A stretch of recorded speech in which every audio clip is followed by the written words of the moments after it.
Yo, it's your boy, Khoi. Man, I look like a freaking wizard right now. I just woke up, had a shower, and in the shower, I was remembering something that I dreamt last night. My parents were sitting, and they were talking to me, and my dad was saying, he was just saying so nonchalantly, maybe in a couple of more years, they're probably gonna get divorced. I want to live in one place and your mom's gonna live in one place. You guys are all grown up now, you and your sister, so it doesn't matter. I know it's such a weird dream, but I don't know why I dreamt about it. Sometimes I think people said that dreams, they do tell you something about your subconsciousness, something that you have repressed down within your psyche. I don't know, all of this mumbo jumbo psychology stuff. I'm not really a big expert on this, so maybe some of you out there may be able to explain this. But yeah, maybe that is my fear. I fear that one day my parents are gonna get divorced and there'll be no stability in life. There's nothing that is forever, and that's my fear.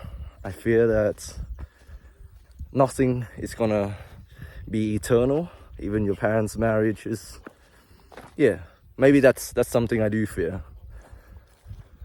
But then on the topic of subconsciousness, I remember when I was hanging out with my friends in Vietnam, drinking beer, drinking alcohol, and this really interesting topic of conversation came up. You know, like when you're drunk, you're uninhibited. You tend to say really stupid, controversial stuff. Yeah, my friend. Now, no disrespect to my friend at all. If you're watching this, you know what I'm talking about. If you're watching this, I'm sorry. You know how I see you. I see you as a good friend. There's nothing against you as a person. But yeah, she's not exactly attractive. I'm not into her at all. I'm not into her, and that's why she's my friend. But yeah, when she's drunk, she talked a lot about her sexual experiences. And like I said, I have nothing against you. You are my friend, and I will be there to support you along the way, no matter where you're at. I want to meet you where you're at, and I accept you for who you are. I'm just sharing this because I find it interesting. And I hope you don't mind me sharing this.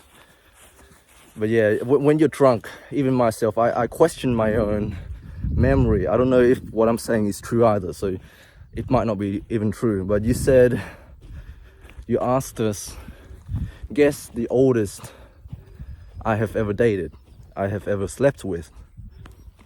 And I looked at you, and I said, surely it's no more than, say, 35, right? Because we're in our mid-20s. But no, she said, he's nearly 50.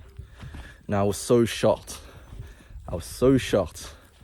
And then she turned to me and she said, I have slept with a guy with this. She slapped her elbow. I didn't know what it means until somebody explained to me. I feel so naive. I feel like I'm so inexperienced in all of this.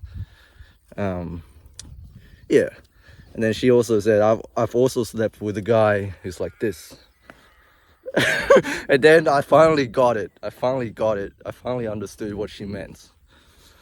Man, you're telling me a girl who's... I hate to put numbers on people. Let's just say she's not very attractive. She's kind of overweight. She drinks a lot. She swears a lot. She doesn't have a very good childhood. Very unstable family. Man, it makes me feel bad talking about this. I don't want to put out there too much information that you would be able to identify my friend, but yeah, she's not what you would call a conventionally attractive girl. She's able to get all of these men into her bed. And I'm thinking to myself, what the heck is wrong with me?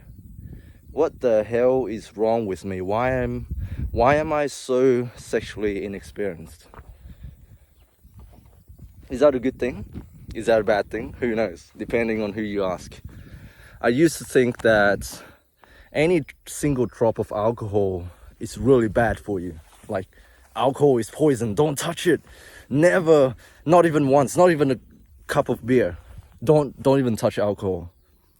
When I was in my Christian day and when I was younger, like very young, remember how I said alcohol tastes like crap? I still do think that alcohol tastes like crap, but I don't think it's as bad as it was before. Remember when I was younger, I asked my uncle for a drink of his beer, and there was a photo of me crying. I think I showed you guys those photos. Ever since that day, I wanted to be like my uncle. I want to be cool like them, just sitting around a table, drinking beer, talking in loud voices.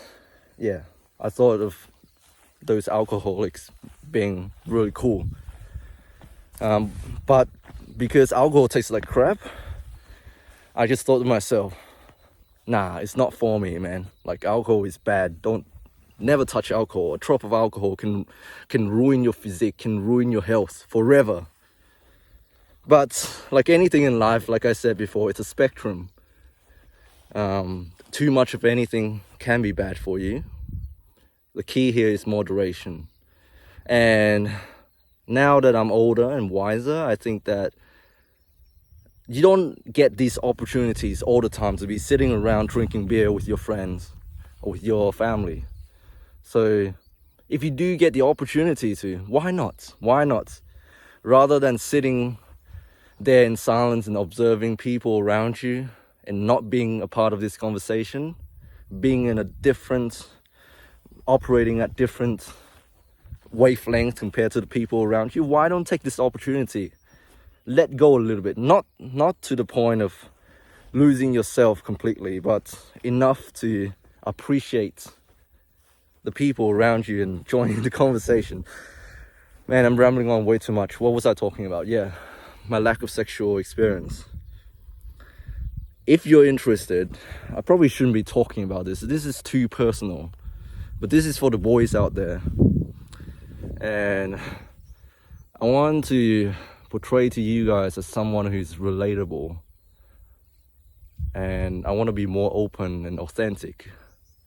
I don't know how this is gonna benefit mankind in some sort of way. Maybe it doesn't need to be beneficial to mankind, but I'm just gonna throw it out there. Yeah, I haven't had a lot of sexual experiences.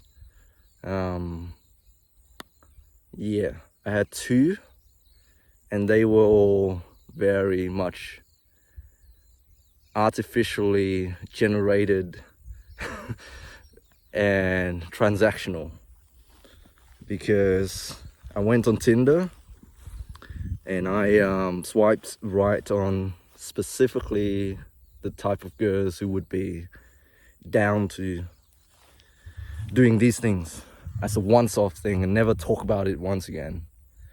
And I was not attracted to them at all. I just wanted to, check that milestone. Do I regret it? Yes and no. My parents never gave me the talk on sex. It is a taboo subject in our culture, and probably in the Western culture as well.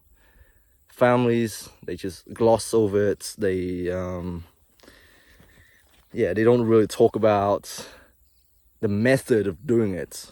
To be honest, I don't really know how to educate our children on this. But yeah, that's how I learned about sex. Through experimenting. I'm glad that these encounters didn't have lasting consequences that I can see of, as in like it didn't result in a failed marriage or a toxic relationship in which we were able to have a baby and now mom and dad are separated. You know what I mean. I'm glad that didn't happen. Yeah, so do I regret it? Yes and no. I regret it because it was not based on mutual love. It was just transactional. But then I did get something out of it. I did learn. I did know what it was like. It wasn't anything magical, you know? Yeah. I don't know what else to say. There have been a couple of times that I have slipped and I did go online to try to create a profile. Do I look like the kind of guy to be walking around soliciting people for sex? I don't think so. I think most of you would say that I am a doormat. I look like a genuinely nerdy kind of Asian guy. I don't look like the kind to be walking up to people and be like, hey, let's get to know each other and maybe be something more. I don't look like that sort of guy. I do want a genuine connection, and it takes time for me to warm up to people. I don't like to rush into this sex thing. I don't like to go to bars and buy chicks drinks or with the intention of doing the you know what. I'm not that kind of guy. Yeah, that's who I am. I do lack experience in sex. I don't know how I'm gonna perform when the time does come. Should I get more sexual experience? Who knows? I don't know, man. Anyways, hope you guys are doing well. Stay strong. God bless. And yeah, this video is mainly for the bros out there. I have no advice for you other than to be aware of the risks and just live, man. Live and learn. But do be aware of the risks and take necessary measures to prevent catastrophe. All right, love you all. See ya.